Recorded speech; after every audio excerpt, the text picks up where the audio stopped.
All right, everybody. Welcome. This is a bonus draft that we're recording. It's not going up on the site. This is just for you people on the YouTubes. If you've subscribed to my channel, thanks. I appreciate it. So looking at this pack, Instigator Gang looks pretty good. I think it's a little bit better than Falcon Wrath Marauders. So if I was going to take a red card, I probably would rather have Instigator Gang. But there are two really good red cards in the pack, and there's a case to be made to just take Bonds of Faith and just ship the red cards.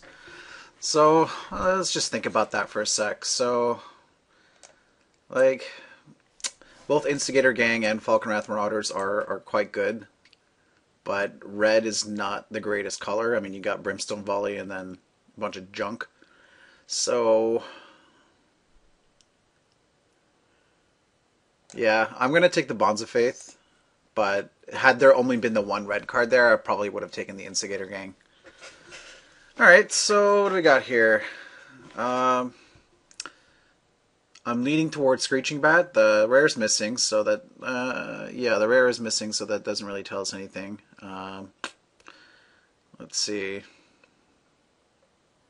Yeah, I'm just gonna pick up the Screeching Bat, and like, there's really nothing. I mean, regardless of what we end up being in, it's not like we're taking it over anything good. So I'll take that up and see what comes. Another Hauberk. All right. Yeah, I'm just gonna keep going with taking the best card and moving on. Victim of Night is a very solid card. Black White is not a color combination I really like, but I mean, if that's what's open, then I have no problems drafting it.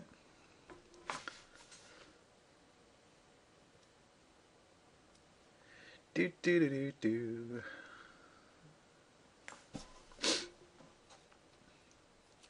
All right.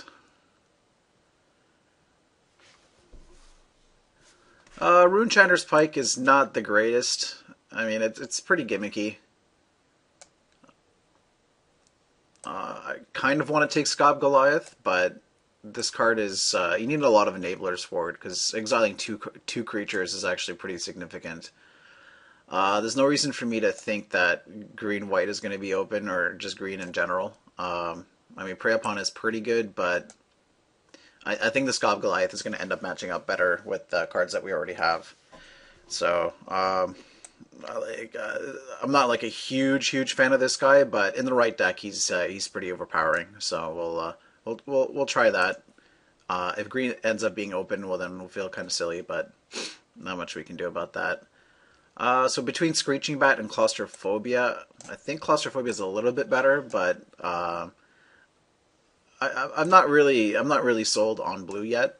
Like, we're just kind of speculatively picking Goliath up, so I'm gonna take Screeching Bat, just kind of cut off the black. But I mean, if you want to take Claustrophobia, even Rolling Templar here, I mean, those are both fine picks.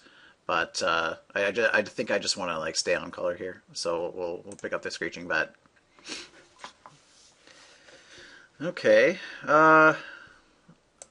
Kind of want to cut the Knot of the Bones because I just really hate losing to that card, but I don't think we're in a deck that's where Knot of the Bones really is great against.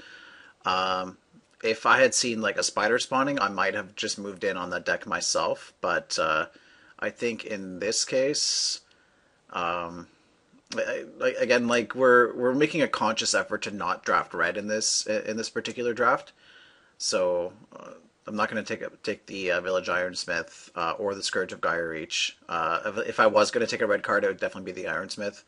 But in this case, I think we're just going to take the Typhoid Rats. It's a solid blocker. So what do we got here? Armored Scab is pretty good. I don't think we're going to end up playing this Bonds of Faith. Oh well.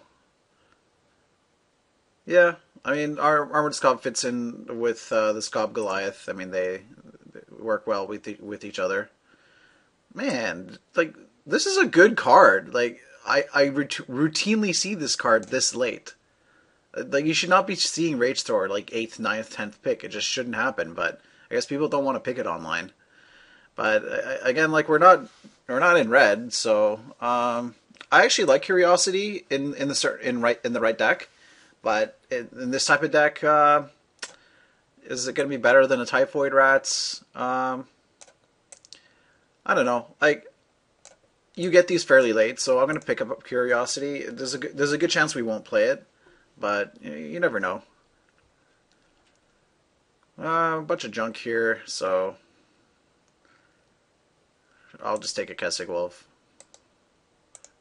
Again, we're not we're just cutting cards at this point.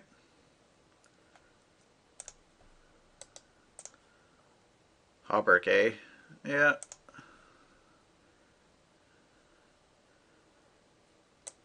I'm tempted to rare draft here, but I don't even think this is worth like zero point 0.1 of a tick, so it's not even worth rare drafting. In this type of deck, Brain Weevil is going to be better than Rotting Fen Snake, because we're looking to be more on the control side.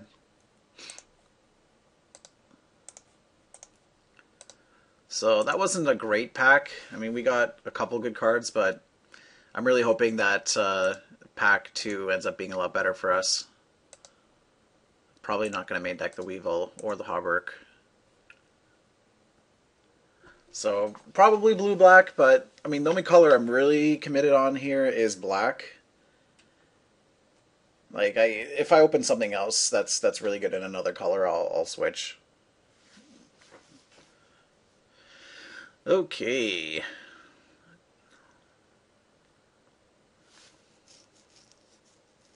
Hope everyone's looking forward to their holidays.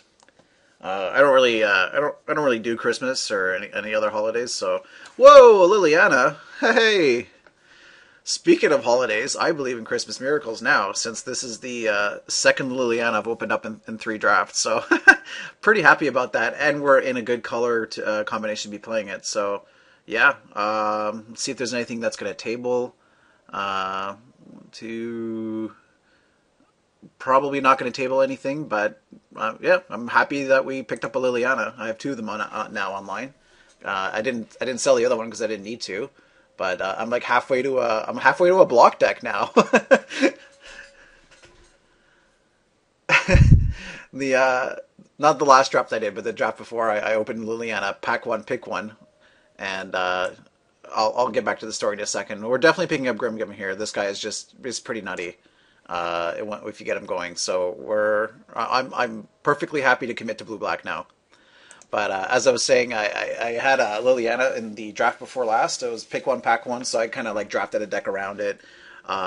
And my first round opponent was complaining the entire time because I mean I obviously played Liliana against him like both games, and he was just complaining. He's like, "Oh, what a joke! What a joke!" I'm like, "Yeah, dude. Like, yeah, you're gonna win without you're gonna beat this card. Like, really? Like, you want me to just not play it? Like, what do you want from me?"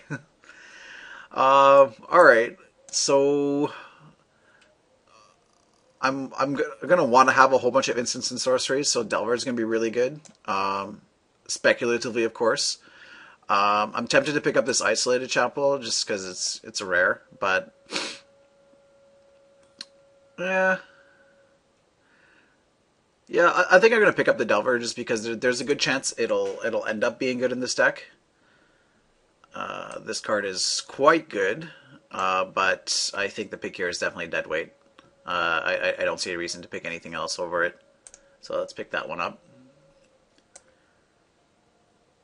Grim. I played against this recently, and it was just insane. Like the one game I beat it was just like he was so far behind, and then I just kept bouncing it with like Silent Departure and like Grasp of Phantasms and stuff like that, so that you can never really do anything with it. And speaking of Silent Departure, it's a lot better than Corpse Lunge, and especially in blue-black, we have a lot of cards competing for creatures in the graveyard. You don't want to have a bunch of these in your deck when you have like a Scop Goliaths and Stitch Drakes and stuff like that. So we'll pick up the Silent Departure, makes our Delver better, and it's just a good card. In this particular pack, Firefall Delusion's okay. I really don't like playing it. Witchbane Orb is okay. I mean, like, it's a decent sideboard card if they have like the Black Curse, the Knight of Souls Betrayal card. But it's not a card I'm excited to pick up. So I'm going to pick up the Frightful Delusion, but there's a fairly good chance I'm not going to play it. So here's just a bunch of junk. Um, I guess I'm just going to hate like the best card, which is the Silver Chase Fox. And what else we got here? I don't think this is the deck for Dream Twist. Not a whole lot in this. Not a whole lot in this pack for us, but I think we're gonna want to hate Lumberknot just because it's very tough for blue black to deal with. I mean, yes, I have Liliana, but I can't really count on always drawing that and them having not any other creatures. So I'm just gonna hate trap this Lumberknot. And Rolling Templar's Wield. It's actually reasonable to splash this card. I mean, I don't expect to be able to flash it back, but I think it's worth picking up over One-Eyed Scarecrow. Like, the Scarecrow is a fine man, but I don't think it's a card that I want to main deck. So we'll take the Temblor. Probably not going to play it. Here, I'm happy to take Christopher Walken, because we're getting kind of short on creatures. Sure, we'll take a Curse. Again, we're not going to be playing these cards. So at this point, I'll take a Corpse Lunge. It's going to be better than an Eye Terrace, but really don't want to take Corpse Lunge over any real cards. Last pick Runic Reputation. That means that no one is drafting the blue, green, black Mill Yourself deck. We're just going to hide this Rolling Templar. I mean, we'll keep it in mind, but I really dislike splashing a third color.